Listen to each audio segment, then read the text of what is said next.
name is Faith Trimble. I'm the CEO of the Athena Group, which is a consulting firm that is a network of consultants that are trying to shape the future that we all want to inhabit. I started the company about 18 years ago, and it's evolved over a time as I have evolved. And what I've noticed is I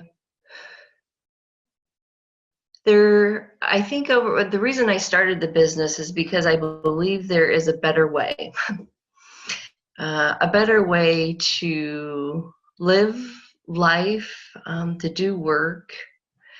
And I wanted to provide that for myself. And what I'm finding out is that a lot of people want that too. So I'm trying to provide that venue for other consultants.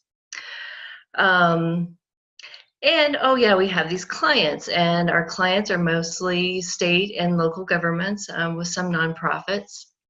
Currently, we're hoping that that can branch out to businesses as well. And we work in pretty difficult environments and pretty traditional environments that make it even more obvious to me and the consultants I work with that there's got to be a different way of being together, of making decisions together, and making the world a better place to be. Suzanne's work on the Mysterial Leadership and the Mysterial Woman hit me like a brick between the eyes, because I feel like I've been 50 years of my life struggling with these polarities that I didn't even know what they were called. And she put names to them. She has research behind them and data, and those are all things that I love. That says, yeah, there is a better way. And you know what? The natural feminine is part of that, and it's a huge part of it. And don't hide it. Just let her rip. And oh, by the way, don't forget that there's really good masculine qualities that we need to uphold. And man, it was the research that I needed. Just to have someone say that, I feel like I've known that my whole life, but to someone that has dedicated her life and her team have dedicated their work to researching this and saying, yeah, this is a thing. And it just opened up a path for me. So that's a long intro, but there you have it. You know, that picture of the woman in the egg, and you know, just kind of trying to come out. It's like I don't know if that could have been a mirror for me. It's like yes, that's what I feel like. So the gap. I feel like the gap started in elementary school and in middle school and in high school, of looking around my classmates and seeing differences among gender that didn't make sense to me. Just real simple things. I mean, I was just horribly irritated with my girlfriends for being so obsessed with Cosmo and Redbook and all these magazines that just seem to stereotype women and put us in a box. And I thought, oh, okay, well, maybe I'm just weird. And there are just instances like that over and over and over that just something is wrong. I just don't fit in. I don't belong. I don't belong in this world. And then when I was 29, I was in a car accident with my dad and my brother, and my brother was killed, and my dad was seriously injured, and I was 2, and so that's over 20 years ago now, and it's still very real.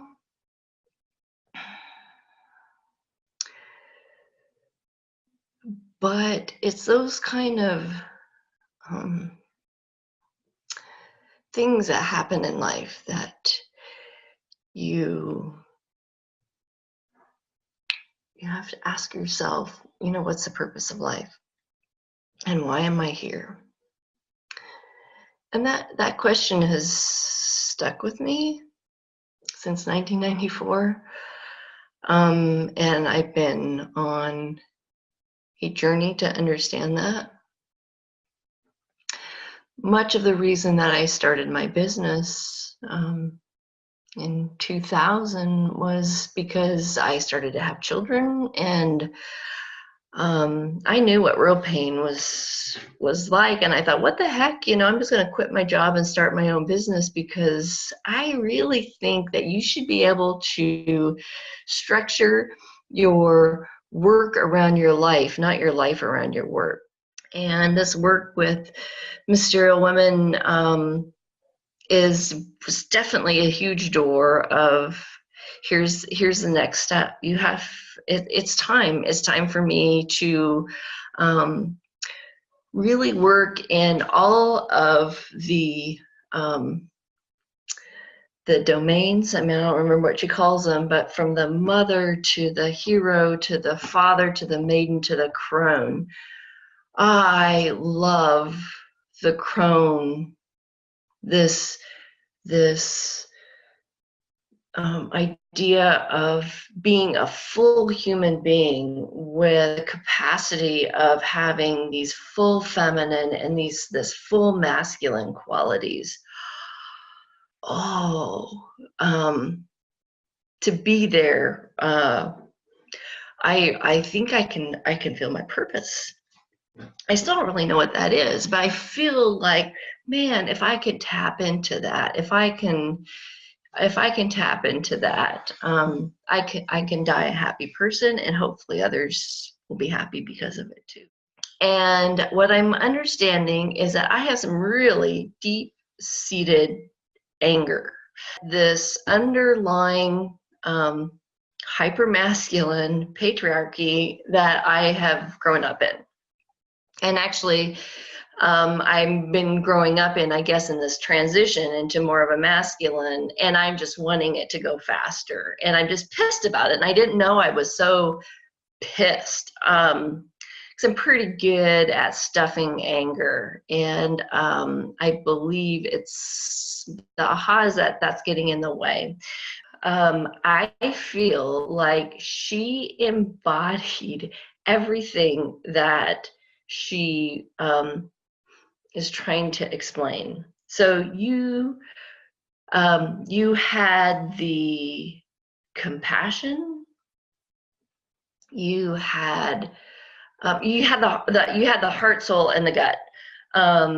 You had the images to speak to some of the images. I actually went back and I did the snap photos of the images and just put them in a file, so that whenever I just need to like bring up a certain image to help me in the day somehow, man, I'm a visual person, so those images were powerful. I don't know where she found them, but they were awesome.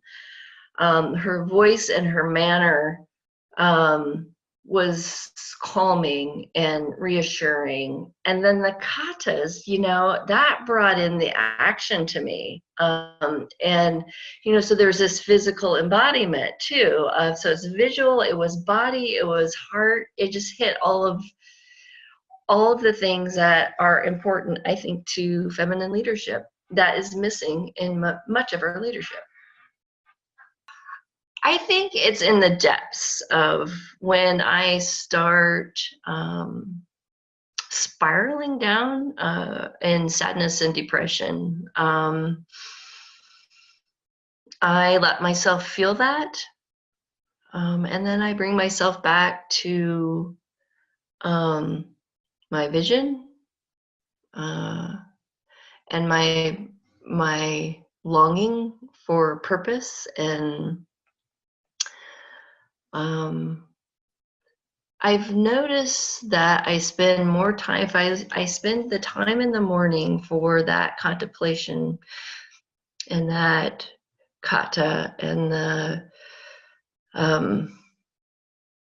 being mindful of that today is another day. Oftentimes I can just wake up and I feel like shit. And not just my body, just like, with a mindset of, life sucks. Life is hard, and I don't know if I can go on. And it takes me about an hour of just a good cup of coffee and some good mindfulness and a good kata. And I'm back. I'm back, and I'm ready for the day, and I'm ready for its surprises, even if they're bad. I just had a really bad surprise yesterday, and it's like, ooh, that hurt. And when that normally would have taken me down a pretty long road, I'm asking the universe, may I grow from this? I've signed up for personal coaching with Suzanne, and it's not like a diet. It is like it's, if you really want to change, your health, it's a lifelong journey. But it's not like, oh, I take a course and I'm all better now. It's not about being all better.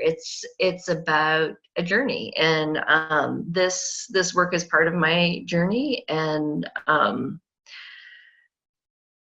so my takeaway is, oh, another door has opened and I'm walking in.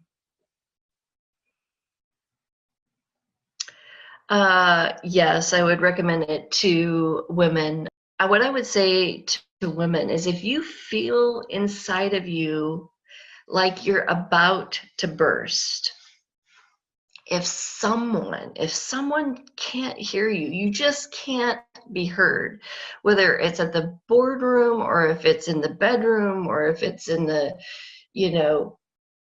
outside, wherever it is, if you're just bursting, like, please, someone, God, listen to me, I've got something to say, and it just doesn't feel like anybody is hearing, I would say this is the course for them.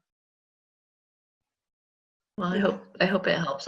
More people that are exposed. I just bought the book for my niece, who I just think is right for this work. So more people that know, that's great.